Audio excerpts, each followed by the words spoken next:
Hi hello ನಮಸ್ತೆ fam, ಎಲ್ಲರೂ ಹೇಗಿದ್ದೀರಾ? ಸೂಪರ್ ಆಗಿದ್ದೀರಾ ಅಂದ್ಕೊಂಡಿದ್ದೀನಿ. ಸೊ ನಾನು ಕೂಡ ಸಖತ್ತಾಗಿದ್ದೀನಿ. ವಾಯ್ಸ್ ಏನಾದರೂ ಕಮ್ಮಿ ಬಂದರೆ ದಯವಿಟ್ಟು ಬೇಜಾರು ಮಾಡ್ಕೊಬೇಡಿ. ಸೊ ಸ್ವಲ್ಪ ಟಯರ್ಡ್ನೆಸ್ ಇರೋದ್ರಿಂದ ಜೋರಾಗಿ ವಾಯ್ಸ್ ಕೊಡೋಕ್ಕಾಗ್ತಿಲ್ಲ. ಬಟ್ ಓಕೆ, ಇವತ್ತಿನ ವಿಶೇಷ ಏನಪ್ಪ ಅಂತ ಹೇಳಿದ್ರೆ, ನಾನು ಪಾದಯಾತ್ರೆ ಹೋಗ್ತಾ ಇದ್ದೀನಿ. ಸೊ ಕಂಪ್ಲೀಟ್ ವೀಡಿಯೋನ ಅಪ್ಲೋಡ್ ಮಾಡ್ತೀನಿ. ಹೋಗ್ತಿರೋದು ನಾಳೆ ಬೆಳಗ್ಗೆ ಆಗಿರೋದ್ರಿಂದ ನಾನು ಇವತ್ತು ನೈಟೇ ಪ್ಯಾಕಿಂಗ್ ಮಾಡ್ಕೊತಾ ಇದ್ದೀನಿ. ಕೈ ನೋವು ಇರೋದ್ರಿಂದ ಲಗೇಜ್ ಎಲ್ಲ ಜಾಸ್ತಿ ತೊಗೊಳ್ತಾ ಇಲ್ಲ. ಸೊ ನಾರ್ಮಲಾಗಿ ಒಂದು 3 ಜೊತೆ ಬಟ್ಟೆ, ನನ್ನ ನೆಸೆಸರಿ ಥಿಂಗ್ಸ್ ಏನಿದೆ ಅದೆಲ್ಲ ತೊಗೊಂಡು ನೈಟ್ ಪ್ಯಾಕ್ ಮಾಡಿಟ್ಟಿದ್ದೆ. ಸೊ ಮಾರ್ನಿಂಗ್ ಬೆಳಗ್ಗೆ ಎದ್ದು ಇನ್ನೂ ಬೆಳಗ್ಗೆ ಆಗಿರಲಿಲ್ಲ. ಸೊ ಎಲ್ಲ ಮಾಡಿ ರೆಡಿ ಮಾಡಿ, ಮನೆ ಕೆಲಸ ಸ್ವಲ್ಪ ಇತ್ತು, ಎಲ್ಲ ಮುಗಿಸ್ಕೊಂಡು ಹಬ್ಬಿಗೆ ವೆಯ್ಟ್ ಮಾಡ್ತಾಯಿದ್ದೆ. ಅವರು ಕೂಡ ನನ್ನ ಜೊತೆನೇ ಎದ್ದು ಪಾಪ ನನಗೋಸ್ಕರ ದೇವ್ರ ಪೂಜೆ ಎಲ್ಲ ಮಾಡಿ ಹೋಗುವಾಗ ಒಳ್ಳೇದಾಗಲಿ ಅಂತೆಲ್ಲ ಹೇಳಿ ನನ್ನ ಕರ್ಕೊಬಂದುಬಿಟ್ರು. ಸೊ ನಾ ಬಂದಾಗ ಇನ್ನೂ ಯಾರೂ ಬಂದಿರಲಿಲ್ಲ. ಅಮ್ಮ ಬಂದು ನನಗೋಸ್ಕರ ವೆಯ್ಟ್ ಮಾಡ್ತಿದ್ರು. ಸೊ ಅಮ್ಮನ ಮಾತಾಡಿಸಿ ಮುದ್ದಕ್ಕೆ ಬಾಯ್ ಹೇಳಿ ಅಲ್ಲಿಂದ ನಮ್ಮೂರಲ್ಲಿರೋ ಷಣ್ಮದೇವ್ರ ದೇವಸ್ಥಾನಕ್ಕೆ ಹೋಗಿ ಜಾತ್ರೆ ವೀಡಿಯೋ ಹಾಕಿದ್ನಲ್ಲ, ಇದೇ ದೇವಸ್ಥಾನದ್ದು. ಸೊ ಅಲ್ಲಿ ಹೋಗಿ ನಾವು ಅಲ್ಲಿಂದ ಹೊರಡೋ ಗ್ಯಾಪಲ್ಲಿ ಇವರೆಲ್ಲ ನನ್ನ ಜೊತೆ ತಮಾಷೆ ಮಾಡ್ತಾಯಿದ್ರು. ಎಸ್, ನಾಳೆ ಸಿಗ್ಬೇಕಾದ್ರೆ ಎಲ್ಲರದ್ದು ಎನರ್ಜಿ ಹೋಗಿರುತ್ತೆ ಫ್ರೆಂಡ್ಸ್.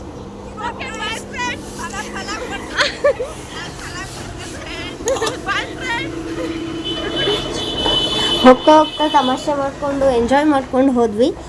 ಸೊ ಚೆನ್ನಾಗೇ ಇತ್ತು. ಸ್ಟಾರ್ಟಿಂಗಲ್ಲಿ ಏನು ಪ್ರಾಬ್ಲಮ್ ಇರಲಿಲ್ಲ. ನೋಡಬೇಕಿತ್ತು ಸಂಜೆ ಏನೇನಾಗುತ್ತೆ ಅಂತ. ಬಟ್ ಈಗಲೇ ಹೇಳೋದಿಲ್ಲ, ಕಂಪ್ಲೀಟ್ ವೀಡಿಯೋ ನೋಡಿ ನಿಮಗೆ ಗೊತ್ತಾಗುತ್ತೆ.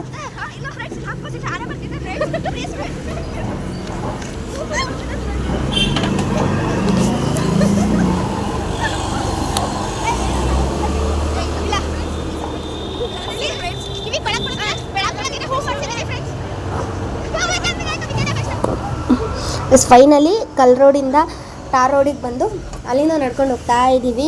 ಎಲ್ರಿಗೂ ಹೊಟ್ಟೆ ಹಸ್ತಿತ್ತು, ಅದಕ್ಕೆ ಸಿಕ್ಕಿನೆಲ್ಲ ತಗೊಂಡು ತಿನ್ಕೊಂಡು.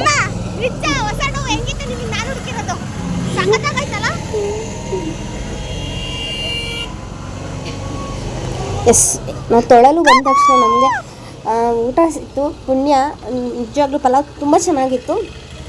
ಅದನ್ನೆಲ್ಲ ತಿನ್ಕೊಂಡು ಹೋಗಿ ಮಧ್ಯದಲ್ಲಿ ಅಲ್ಲಲ್ಲೇ ಕೂತ್ಕೊಂಡು ರೆಸ್ಟ್ ಮಾಡಿಕೊಂಡು ಹೋಗ್ತಾಯಿದ್ವಿ. ಹೋಗೋ ಗ್ಯಾಪಲ್ಲಿ ಅಪ್ಪು ಸರ್ ಫ್ಲಾಗ್ ಇಟ್ಕೊಂಡು ಒಬ್ಬರು ನಡ್ಕೊಂಡು ಹೋಗ್ತಿದ್ರು. ಸೊ ಇವರು ಕೂಡ ಪಾದಯಾತ್ರೆಗೆ ಬಂದಿರೋದು.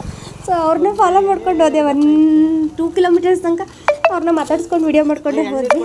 ಮಾತಾಡ್ತಾನೆ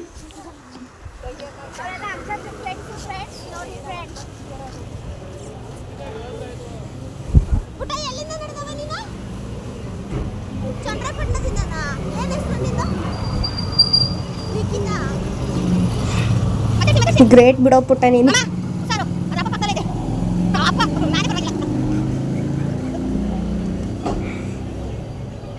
ಎಸ್, ಮಧ್ಯಾಹ್ನ ಊಟ ಇದು. ಸೊ ಮಧ್ಯಾಹ್ನ ಊಟ ಮುಗಿಸ್ಕೊಂಡು ಹಾಗೆ ನಡೆಯೋಕ್ಕೆ ಸ್ಟಾರ್ಟ್ ಮಾಡಿದ್ವಿ. ಹೌದು, ಅಷ್ಟೊತ್ತಿಗೆ ಆಲ್ರೆಡಿ ನೋವುಗಿರೆಲ್ಲ ಸ್ಟಾರ್ಟ್ ಆಗಿತ್ತು. ಬಟ್ ಅಷ್ಟು ನೋವು ಇರಲಿಲ್ಲ, ನಡೀತಾ ಇದ್ವಿ.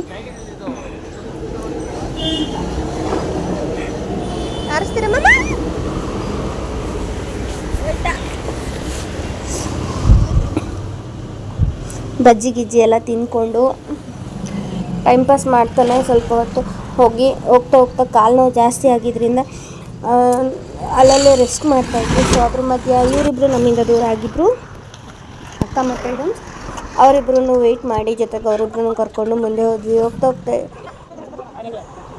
ಕತ್ಲೆ ಆಗ್ತಾ ಬರ್ತಾಯಿತ್ತು, ಟೈಮ್ ಆಗ್ತಾಯಿತ್ತು. ಬಟ್ ಫೈನಲಿ ನಮಗಂತೂ ಸಾಕಾಗೋಗಿತ್ತು. ಸೊ ರೆಸ್ಟ್ ಮಾಡ್ತಾ ಇದ್ವಿ. ಇವರಿಬ್ಬರಂತೂ ನಮ್ಮಿಂದ ತುಂಬ ದೂರ ಉಳಿದಿದ್ರು.